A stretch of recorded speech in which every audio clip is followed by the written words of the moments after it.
Today we're fishing a weedy lake, and I mean this lake is chocked full of vegetation. And when you fish vegetation, there's probably no better technique than using a Texas Rig soft plastic, so that's what we're going to do. But you need 4 major components to make this work. One is a bobber stop. The second one is going to be your tungsten or lead weight. The third is going to be your hook that matches the proper bait size, and then your bait, and preferably a bait with a ton of action. I'm going to be throwing a Jackal Archelon today.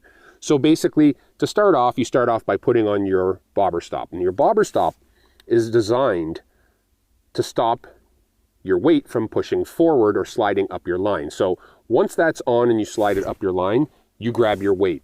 When we talk about picking a weight, you can go as low as a quarter or a 1/16 in super shallow water, or as heavy as 1.5 ounces if you're fishing big slop mats that you have to bust through. But for general purposes, a 1/2 ounce to a 3/4 when I'm fishing 8 to 12 feet of water with scattered milfoil, or I run into mats, is perfect. So I'm gonna go with a 3/4 ounce today.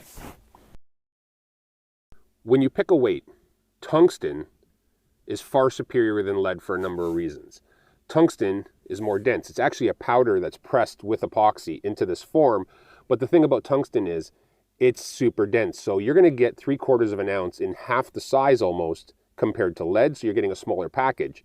But the other major bonus about tungsten weights is that they're ultra sensitive. Lead is very soft by nature, therefore not as sensitive. You don't feel what's going on the bottom, but when you fish tungsten, you can feel everything. And that's really a big bonus when you're fishing bottom contact around structure, or you want to see if you're on a shell bed.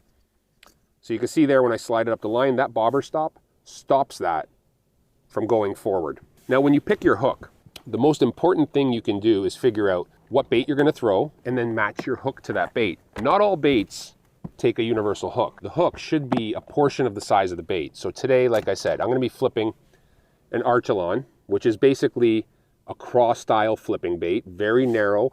The reason I like this is because it is narrow. It doesn't have a lot of appendages. It can go through slop mats, but it also goes through the weed really well. For a hook, I'm going to try to match that up.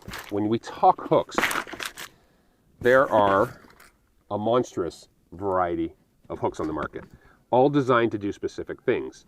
But in the case of a bait like this, I'm almost always going to refer to 2 styles of hooks, either a wide gap hook, so a rigging Texas style wide gap hook, or a straight shank hook for punching. Today, because we're going to be doing a bit of both, I'm going to go to a 5/0 wide gap hook. I'm going to show you how this matches up.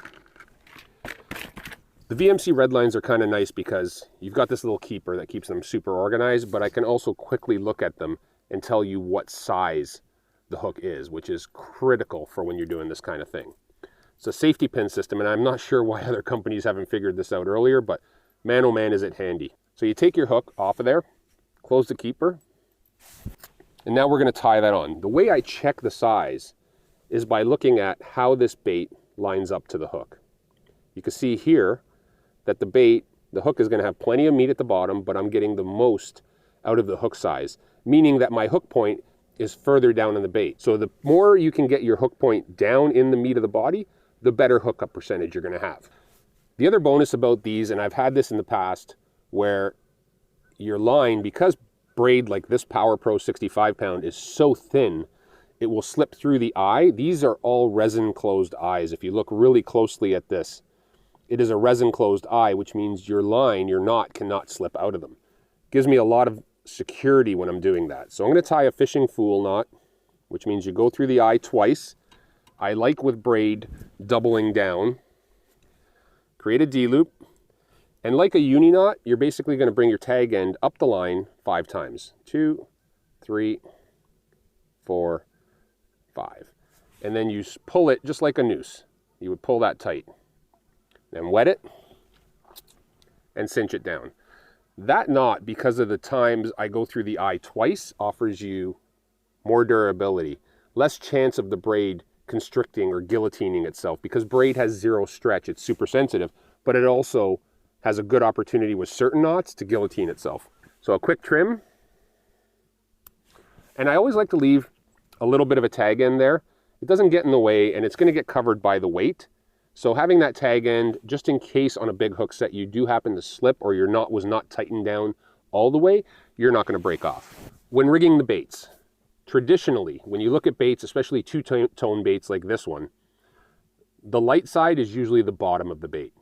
9 times out of 10, just like a natural bait fish or a crayfish, if you ever flip them over, dark side up, light side down. So we're going to rig this the same way. This hook, you're going to bring it in about 1/2 inch. You're going to come out the light side. And what you do is you basically slide it up to the collar on this bait. And that's your keeper. You can see how that bait is sitting right here. That's going to stop it from slipping down. And then you figure out where your hook is going to go through on the bait. And what I like to do is pinch it there, push the bait through in the middle. The next step is called texposing, where you grab the plastic, pull it forward so you're stretching it, and just bury the tip of the hook, just like that. Now this is a 100% weedless package that I can throw through slot mats, weed beds, docks, cover, trees. It does not matter. This will go where the fish are living.